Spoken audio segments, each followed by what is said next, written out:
yangu jirani former speaker na tena governor Ken Lusaka of Bungoma diocese.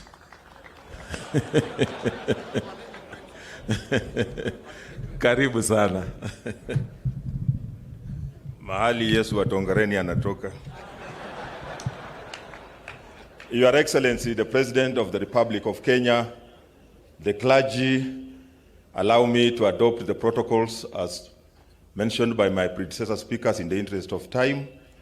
On behalf of Bungoma County, I also want to welcome you to this region as one of the leaders. As a neighbor, Busia, Vihiga, Kakamega, Trans Nzoia, when one of us is not doing well, it affects us. When one coughs, it affects mwingine. Kwa hivyo nimekuja hapa kusindikiza mwenzangu na pia kuomba. All that I will say, because I will try to remain within the syllabus. Your Excellency, we just want to implement the economic resolutions that we had in the counties as governors. We signed with you.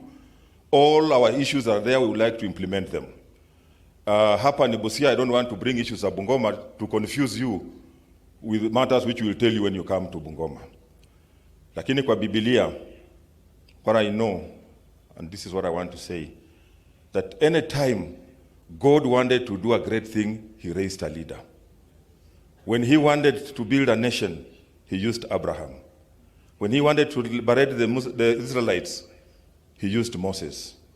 When he wanted them to cross over, he used Joshua. He doesn't use crowds. Your Excellency, God has raised you. We had the first president, the second president, the third president, you are the fifth president, and we know he has raised you to fix something in this republic, and that is our economy. We'll pray for you, and those of us who have worked with you know that you have the capacity and ability to do it so long as we all support you. Sisi tukiwa viongozi, mimi pia watu wa Bungoma wako hapa, tutakuunga mkono, tunakukaribisha next time ukuje tufanye maombi huko kwetu.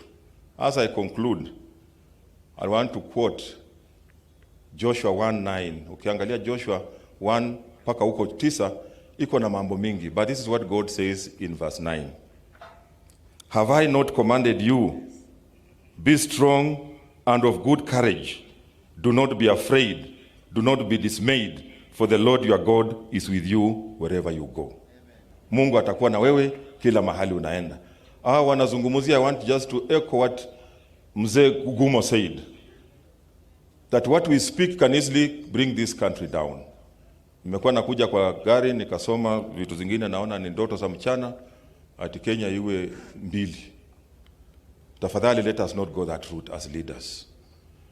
Let us remain united. We are talking about integration, not disintegration ya Kenya kuwa na vitu zingine. Kwa hivyo hayo mazungumzo tuachane nayo. Nikimalizia, Mheshimiwa Rais, huko kwetu, this region we have been very lucky as I conclude, na nataka nishukuru mabishops wangu wako hapa. Tumekuwa na bahati kuwa na cardinal wa kwanza wa Catholic. Archbishop wa Bukala pia anatoka eneo hili kusimamia Anglican. Sasa tunavyozungumza tuko na mtu anaitwa wa Cardinal Archbishop wa Catholic Anyolo, sorry, kutoka pia Bungoma. But we also have the misfortune of being with very people ambao wamepoteza mwelekeo ati Yesu wa TONGAREN. Your Excellency, juzi alishikwa. Tukataka aombe atoke ndani, ikashindikana. Wakati walisema wanaenda kusulubisha yeye mwezi wa 4, akaita polisi. Akasema yeye atasulubishwa mwezi wa 7. Time is not a strategy. Mwezi wa 7 unakuja, tunangoja kauli kama atasulubishwa. Your Excellency, may God bless you. Asanteni sana. Asante sana.